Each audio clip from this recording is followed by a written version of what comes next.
आवास विकास योजना अंतर्गत संपत्ति संख्या 335/12 में वर्ष 2003 से चले आ रहे भवन आवंटित का मामला 10 वर्ष बाद भी विवादों के घेरे में है।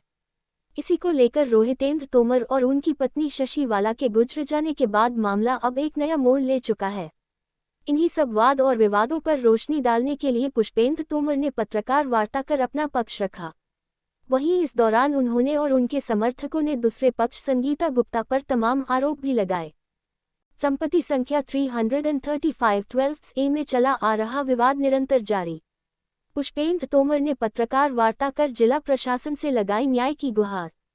संगीता गुप्ता नामक दूसरे पक्ष पर लगाए जमकर आरोप। बताएं क्या मामला है? ऐसा ही ये जो मकान है ये करीब 20 साल पहले आवंटित संगीता गुप्ता और उनके पति राजेश गुप्ता को आवंटित हुआ था और उसी समय उन्होंने इस मकान को इनके स्वर्गीय माता पिता को विक्रय कर दिया। विक्रय करने के बाद सारी अपना रुपया ले लिया जो उन्होंने आवास विकास में जमा किया था और शेष आवास विकास का जितना भी बकाया था सारा उनके द्वारा जमा किया गया। दुर्भाग्यवश उनकी दुर्घटना में कब्जा भी इनको दे दिया गया आवंटी द्वारा। इनकी तरफ से ही लोग रह रहे थे इसमें तब से।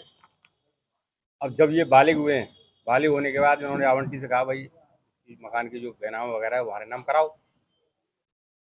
उसके लिए आनाकानी करी और दो किस्तें भी इनसे जमा करा ली आवास विकास की जो बाकी थी, ठीक है। और अब बैनामा के नाम पे नीयत में खोट आ गई तो उन्होंने ये सब झूठी कार्रवाई, ठीक है, जब बैनामा करने में आनाकानी करी तो उन्होंने सिविल सूट भी डाल रखा है कब्जे को ही लेकर और उसके लिए बैनामा कराने के लिए, फोर्स कराने के लिए न्यायालय से। ये सारे तथ्य छुपाते हुए हाई कोर्ट में उन्होंने एक तरफा, जिसमें आवास विकास और आवास विकास के तमाम दलाल और भ्रष्ट अधिकारी मिले हुए हैं जिन्होंने उनको टूल किट की तरह यूज कर रहे हैं और ये आदेश करा लिया कि अगर ये आवंटी हैं इनकी बात सही है तो हाई कोर्ट ने इनको एक तरफा सुना है। अभी 30 तारीख लगी है और कोई फाइनल डिसीजन नहीं दिया है, लेकिन डीएम पे छोड़ दिया कि आप देखिए अगर ये इनकी बात सही है, आवंटी ने जो रेट की है यहाँ पे और ये अपनी बात सही कह रहे हैं तो इनकी कार्रवाई की जाए। अब जब हमें जानकारी हुई है समाचार पत्रों के माध्यम से तो ये सारे तथ्य आप लोगों को बताएं तो प्रशासन ने भी हमारी बात को कंसिडर किया है और हमें समय भी दिया है न्यायालय में अपनी बात रखने के लिए। यही प्रकरण है और इसको सता रहे। ये मेरा नाम पुष्पेंद्र सिंह तोमर है और ये मेरे पापा ने करीब 20 वर्ष पहले आज से ये मकान लिया था संगीता गुप्ता से और और मेरे पापा ने ये सारी किस्तें जमा कर दी थी और उसके सारी किस्तों के जमा करने के करीब 2-3 महीने बाद मेरे मम्मी और पापा की दोनों की सड़क दुर्घटना में मृत्यु हो गई। फिर उस समय मैं बालिग नहीं था, जब मैं करीब 8-7 साल का था तो मैं उसके लिए क्लेम नहीं कर पाया मकान के लिए। जब मैं 2014 में बालिग हुआ तो मैं संगीता गुप्ता और आर के गुप्ता यानी कि राजेश कुमार गुप्ता हैं, मैं इनके पास में गया तो मैं गया। वो कहते रहे कि हम तुम्हारे नाम कर देंगे कि हमारी चुनावों में ड्यूटी लगी हुई है कि हम गांव जा रहे हैं। ऐसे कर करके मुझे टहलाते रहे। करीब 9 साल से यही चल रहा है और वो करके नहीं देते हैं। और इसी दौरान मैं ये मेरे भैया हैं राजकुमार जी, मैं इनके संपर्क में आया और कैसे भी मैंने करा करके जब किया उन्हें कॉन्वाइंस किया। ये संगीता गुप्ता और ये राजेश कुमार गुप्ता जी हैं, लेकिन वो मानने के लिए राजी नहीं होते। ये कह रहे नहीं हमारा तुम पे कुछ भी नहीं है बकाया, और मेरे पास में पूरा रजिस्टर्ड एग्रीमेंट है और सब कुछ पावर ऑफ अटॉर्नी रजिस्टर्ड है और मेरे पापा का पैसा जमा हुआ है इसमें।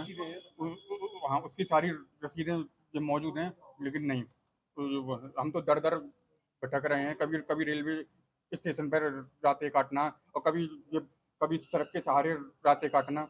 अब इन्होंने हमें बहुत परेशान किया है और ये इसी दौरान ये उच्च न्यायालय में चले गए और हमारे पास में कोई ये नोटिस भी नहीं आया और सही मायने में हमारे पास में ये नोटिस आना चाहिए। और ये जो ऊपर के आला अधिकारी हैं हमें घर से बेदखल करने की कोशिश कर रहे हैं।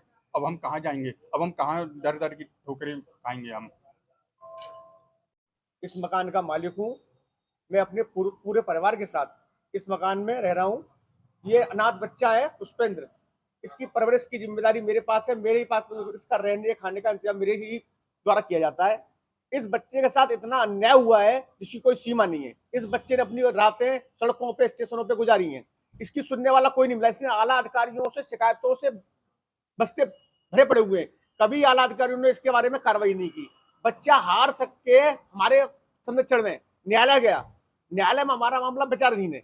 असल बात में संगीता को कई माफियाओं का संरक्षण प्राप्त है और वो काफी बहुबोलियों को अपने पास रखती है। बेईमान किस्म की ये महिला है और इसकी नीयत खराब है। इसने क्या किया है, साक्ष्यों को छुपाते हुए हाई कोर्ट न्यायालय में अपना एक पक्ष रखा है जो जिसका इस मकान से कोई लेना देना नहीं है। और हाई कोर्ट से जो आदेश प्राप्त हुआ है उस आदेश में साफ साफ अंकित किया गया है कि अगर कोई सरकारी वादा है या मामला कहीं प्रकार विवादित है तो इस मकान पर कोई कार्रवाई नहीं की जाए। मेरी जिलाधिकारी महोदय से निवेदन है, प्रार्थना है, ये अनाथ बच्चे की प्रार्थना सुनी जाए और कोई आगे की कार्रवाई नहीं की जाए, हमें अपना पक्ष रखने का समय दिया जाए।